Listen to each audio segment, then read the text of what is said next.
ৰাজ্যৰ চৌদিশে মা দুৰ্গাক আদৰিবলৈ ব্যস্ত হৈ পৰিছে।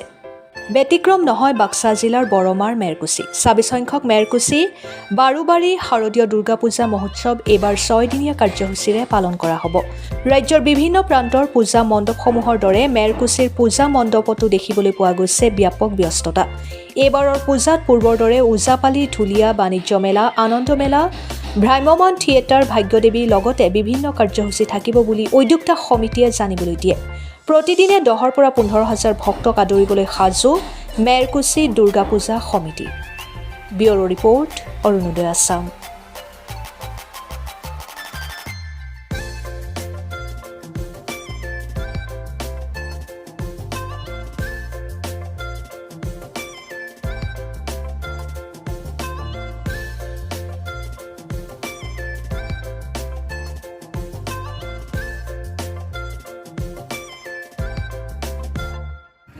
আমাৰ যিটো প্ৰস্তুতি আচলতে এই প্ৰস্তুতিটো আমি যোৱাবাৰ বহুত সাফল্যমণ্ডিত হৈছে। আমাৰ ৰূপালী জয়ন্তী আছিলে, সেইবাৰ বহুত সাফল্যমণ্ডিত হোৱাৰ ৰাইজৰ বিপুল সঁহাৰি পাইছোঁ আমি, আৰু এইবাৰো আমি ৰাইজৰ সঁহাৰি পাইছোঁ। আমি যোৱাবাৰৰ নিচিনাকৈ কৰাৰ বাবে আগবাঢ়িছোঁ, আৰু সেই অনুপাতে আমি কিছুমান অনুষ্ঠান আমন্ত্ৰিত কৰিছোঁ, মানে সাংস্কৃতিক অনুষ্ঠান।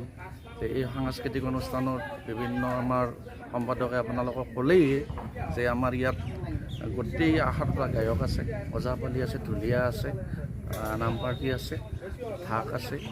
এইবিলাক আমাৰ বাকী সাংস্কৃতিক যিবিলাক অনুষ্ঠান আমি আমন্ত্ৰণ জনাইছোঁ। বাচ্চাবিলাকৰ কাৰণে মনোৰঞ্জনৰ কাৰণে আমি খেলনা আনিছোঁ। খেলনা আমাৰ আহিব, বাচ্চাৰ খেলনা বুলিয়ে কয় তেওঁলোকক, আচলতে তেওঁলোককো আমি আমন্ত্ৰণ কৰিছোঁ। তেওঁলোকো আহি অলৰেডি তেওঁলোকৰ এৰেঞ্জটো কৰি আছে। অহাকালিৰ আমাৰ প্ৰথম কাৰ্যসূচী হ'ব, আমাৰ ৬ দিনীয়া কাৰ্যসূচী হ'ব। অহাকালি আমাৰ প্ৰথম কাৰ্যসূচী।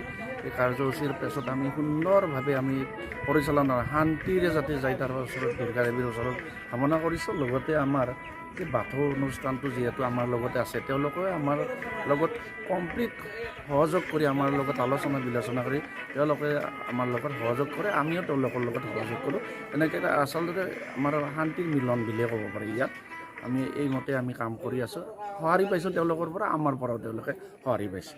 মই এই প্ৰথম খবৰক মোৰ ফালৰ পৰা আন্তৰিক ধন্যবাদ জ্ঞাপন কৰি মই দুআষাৰ কোৱাৰ কাৰণে আগবাঢ়িছোঁ যে আমাৰ ২৫ বছৰ অতিক্ৰম কৰাৰ পিছত এইবেলি আমাৰ ২৬ বছৰ, আৰু এই ২৬ বছৰত আমাক এই অঞ্চলৰ ৰাইজে দায়িত্বভাৰ অৰ্পণ কৰিছে। আমি গোটেইবিলাকে সমূহীয়াভাৱে মিলা প্ৰীতিৰে আমি আগবাঢ়ি গৈছোঁ। আমাৰ লগত একেলগে আমাৰ বাথৌ এখন পূজা মণ্ডপ আছে। এই পূজা মণ্ডপকো আমি আমাৰ ভাইবন্ধু হিচাপে তেখেতসকলৰ লগত আলাপ আলোচনা কৰি আমি আগবাঢ়ি যাই আছোঁ। গতিকে মই অহাকালিৰ পৰা আমাৰ ৮ ছেপ্টেম্বৰৰ পৰা এই পূজা ইয়াত বিভিন্ন কাৰ্যসূচী লৈ অনুষ্ঠিত হ'ব, আৰু এই অনুষ্ঠিত হোৱা পূজাখনত মই আমাৰ এই অঞ্চলৰ লগতে অসমবাসীৰ, আমাৰ আজিৰ এই নিউজ দাতাসকলক আন্তৰিক ধন্যবাদ জ্ঞাপন কৰি উপস্থিতি বিচাৰি মই অলপ আগেয়ে আমাৰ কিছু বক্তাই আপোনালোকক গোটেইখিনি কথা কৈয়ে গৈছে। গতিকে মই দীঘলীয়া বক্তব্য নাৰাখোঁ। সকলো দিশতে যাতে আমাক কাৰ্যসূচীবিলাকত সহায় সহযোগিতা আগবঢ়াই গৈ থাকে তাৰ কামনা ৰাখি মই চনত এই দুৰ্গা পূজা আৰু বাথৌ পূজাটো স্থাপন হৈছিল। তেতিয়াৰে পৰা আমাৰ এই অনুষ্ঠানটো চলি আহিছে। পূজা ভাগ আমি কৰি আহিছোঁ, দেৱী মাৰ ওচৰত আমি পূজা ভাগ আমি অৰ্পণ কৰি আহিছোঁ। এইবেলি আমাৰ ২৬ বৰ্ষ, যোৱাবেলি আমাৰ ৰূপালী জয়ন্তী বৰ্ষ পাৰ হৈ গ'ল, এইবেলি ২৬ বৰ্ষ। আমি যোৱা ২৫ বছৰৰ যি প্ৰস্তুতি বা যি ধৰণে আমি পূজা ভাগ আমি কৰি আহিছিলোঁ, ঠিক তেনেকুৱা ধৰণেই এইবিলিও আমি কৰাৰ এটা প্ৰচেষ্টা আমি অব্যাহত ৰাখিছোঁ, যাতে আমি সকলো ধৰণৰ পৰা আমি সুচাৰুৰূপে কাম কাজখিনি চলাই লৈ যাব পাৰোঁ বা দেৱী মাৰ ওচৰত আমি পূজা অৰ্চনাখিনি কৰিব পাৰোঁ। তাৰ আমি কোনো ধৰণৰ চেষ্টাৰ ত্ৰুটি কৰা নাই। এইবেলি আমি বিভিন্ন ধৰণৰ অনুষ্ঠান আমি ৰাখিছোঁ। আমাৰ পূজাৰ যিখিনি অংগ, সেইখিনি অংগটো আমি ৰাখিছোঁৱেই। ঢাকৰ পৰা আদি কৰি ওজাপালি বা ঢুলীয়া, এই পাঠক, অন্যান্য আমাৰ যিখিনি লাগে আনুষংগিক যিখিনি আমাৰ অংগ লাগে সেইখিনি আমি ৰাখিছোঁ। তাৰোপৰি আমাৰ সভাখন আমি হস্ত বৃদ্ধি কৰাৰ কাৰণে আমি ধৰক আমাৰ এই সাংস্কৃতিক সন্ধিয়া আমি অনুষ্ঠানৰ আয়োজন কৰিছোঁ। তাত আমাৰ বিপিন চাউদৰ ডাঙৰীয়া থাকিব, দেৱাগীজ থাকিব, বা আমাৰ এই ভাস্কৰ চুৰত থাকিব, এই জুৰিমা জুমন থাকিব, এনেকুৱা আমাৰ জনগোষ্ঠীৰ কাৰণে বড়ো ভাইসকলৰ কাৰণে আমি লভিতা বড়োক আমি আমন্ত্ৰণ জনাইছোঁ। তেনেকুৱা ধৰণে আমাৰ এইবুলি আমি মনোৰঞ্জনৰ অনুষ্ঠান ৰাখিছোঁ। আমাৰ থিয়েটাৰ ভাগ্যদেৱীক আমি আমন্ত্ৰণ জনাইছোঁ। অহা 12 তাৰিখৰ পৰা আমাৰ 14 অক্টোবৰলৈ আমাৰ থিয়েটাৰ ভাগ্যদেৱে ইয়াত নাট প্ৰদৰ্শন কৰিব। তাত আমি সকলো নাট্যপ্ৰেমী ৰাইজৰ আমি উপস্থিতি শ্ৰদ্ধাৰে আমি কামনা কৰিছোঁ।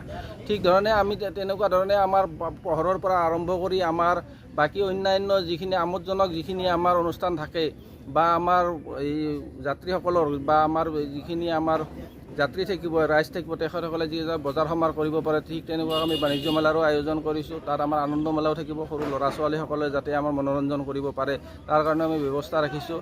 এনেকুৱা ধৰণে আমি প্ৰস্তুতিখিনি কৰিছোঁ যাতে কোনো ধৰণৰ আমাৰ ত্ৰুটি নহয় বা কোনো ধৰণৰ ভক্তবান ৰাইজ যাতে আমাৰ অসুবিধাত নপৰে, তেনেকুৱা আমাৰ প্ৰস্তুতি আমি কৰিছোঁ বা চেষ্টা এটা আমি অব্যাহত ৰাখিছোঁ যাতে সকলো ভক্তবান ৰাইজে যাতে ইয়াত আহি এটা আমোদ পায় বা আমাৰ দেৱী মাৰ ওচৰত এটা পূজা অৰ্চনা কৰিব পাৰে, তাৰ আমি এটা ব্যৱস্থা ৰাখিছোঁ যাতে কোনো ধৰণৰ ভক্তবান ৰাইজে কষ্ট নাপায় বা অসুবিধাত নপৰে, তাৰ আমি চেষ্টা অব্যাহত ৰাখিছোঁ। তাৰ মাজত হয়তো কিবা ভুল ভ্ৰান্তি হ'ব পাৰে, সেইটো আমি অনিচ্ছাকৃত ভুলৰ কাৰণে আমি যাতে নহয় বা হৈ যাব নোৱাৰে, ভুল ভ্ৰান্তি হ'ব নোৱাৰে, তাৰ কাৰণে চেষ্টা আমি অব্যাহত ৰাখিমেই।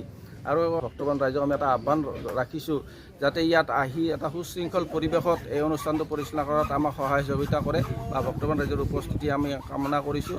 হিচাপে আমাৰ প্ৰমোদ বড়ো ডাঙৰীয়া থাকিব, BTR-ৰ চিফ, আমাৰ অসমৰ মন্ত্ৰী আমাৰ চন্দ্ৰমোহন পাটোৱাৰী ডাঙৰীয়া থাকিব, আমি আমন্ত্ৰণ জনাইছোঁ।